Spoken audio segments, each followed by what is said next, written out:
Koalisi Masyarakat Sipil untuk Reformasi Keamanan menilai bahwa iklim politik masa kampanye pemilu 2024 semakin bernuansa mencekam. Momentum untuk meraih simpati suara serta edukasi politik bagi publik lewat adu gagasan dan preferensi kebijakan justru berujung dengan maraknya pelaporan polisi. Pelaporan yang memasuki ranah kriminalisasi ini tampak ditujukan terutama terhadap pihak oposisi, 01 dan 03, bahkan penyelenggara pemilu. Per awal Januari 2024, tercatat terdapat 6 laporan polisi yang dilakukan oleh pendukung paslon 02, Prabowo Subianto, Gibran Raka Buming Raka yang didukung oleh pemerintah yang berkuasa. Beberapa kasus diantaranya adalah kasus kriminalisasi terhadap jubir paslon 03 Aiman Wicaksono yang mengkritik ketidaknetralan anggota Polri yang sudah naik ke penyidikan. Lalu kasus pelaporan terhadap ketua dan anggota Bawaslu yang memutus bersalah pembagian susu di CFD oleh Cawapres 02. Kemudian kasus pelaporan terhadap Bawaslu Batam dan Kepri terkait pencopotan baliho milik paslon 02, kasus pelaporan terhadap Roy Suryo dengan tuduhan ujaran kebencian terhadap Cawapres 02, kasus komika Aulia Rahman yang sudah jadi tersangka atas materi lawakan di acara Desak Anies di Lampung. Hingga terakhir pelaporan polisi terhadap calon presiden 01, Anies Rashid Baswedan, terkait luas lahan perkebunan milik Capres 02, Prabowo Subianto. Koalisi menyesalkan dipakainya pasal-pasal karet yang sangat anti-demokrasi, seperti pencemaran nama baik, penyebaran berita bohong, penodaan agama dan lainnya, yang selama ini dikenal untuk membungkam suara warga, jurnalis, aktivis maupun oposisi yang kritis terhadap pemerintah, kata Koalisi Masyarakat Sipil untuk Reformasi Keamanan dalam siaran pers yang diterima redaksi podcastnews.id, Rabu 10 Januari 2024.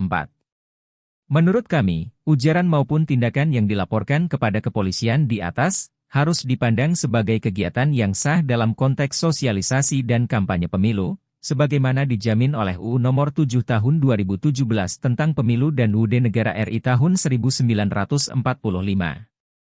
Oleh karenanya, segala bentuk tuduhan atau dugaan pelanggaran terhadap penyelenggaraan pemilu yang ditemukan oleh pihak manapun berada di ranah otoritas pengawas pemilu, yakni Bawaslu RI, tulis pernyataan tersebut. Apabila tuduhan atau dugaan pelanggaran terhadap penyelenggaraan pemilu dilakukan oleh pihak penyelenggara pemilu, KPU atau Bawaslu, maka dilaporkan kepada DKPP. Hanya dugaan tindak pidana murni di luar konteks kegiatan sosialisasi dan kampanye pemilu yang dapat dilaporkan kepada pihak kepolisian secara langsung. Kasus-kasus yang dilaporkan di atas bukanlah perbuatan pidana murni, sambungnya. Koalisi Masyarakat Sipil sebut iklim politik Indonesia juga menilai, laporan polisi terhadap kegiatan sosialisasi dan kampanye pemilu jelas bermasalah, baik secara formil maupun material.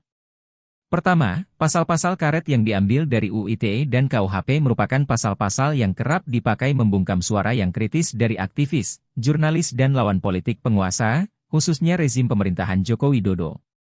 Sebut saja kasus Fathia Maulidiyanti dan Haris Azhar, Jumhur Hidayat, Syahganda Nainggolan, Rocky Gerung, serta banyak aktivis lain yang telah menjadi korban, tulisnya.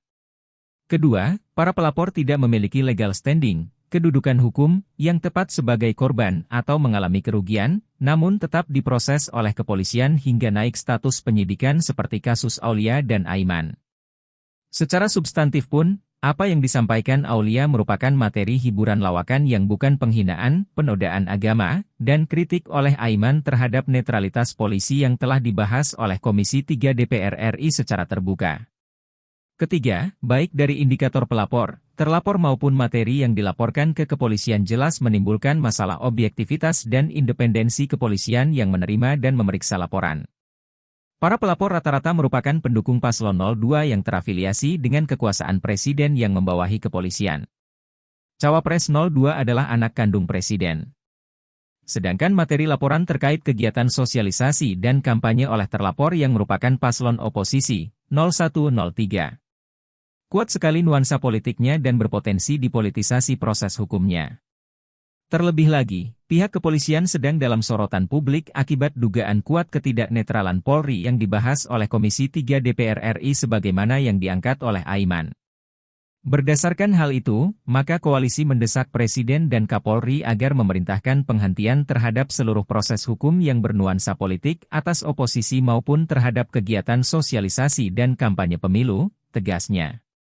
Pernyataan ini kami sampaikan demi untuk memastikan objektivitas penegakan hukum kepolisian, termasuk menjaga netralitas Polri dan juga demi terselenggaranya pemilu yang bebas, jujur dan adil, pungkasnya.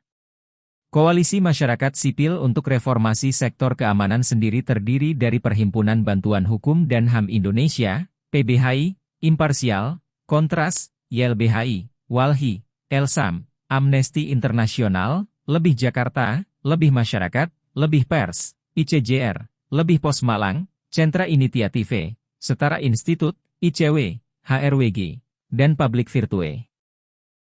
Halo, selamat berjumpa dengan saya Anika, pembaca berita podcastnews.id. Saksikan terus konten-konten menarik dari kami. Jangan lupa subscribe, like dan komen.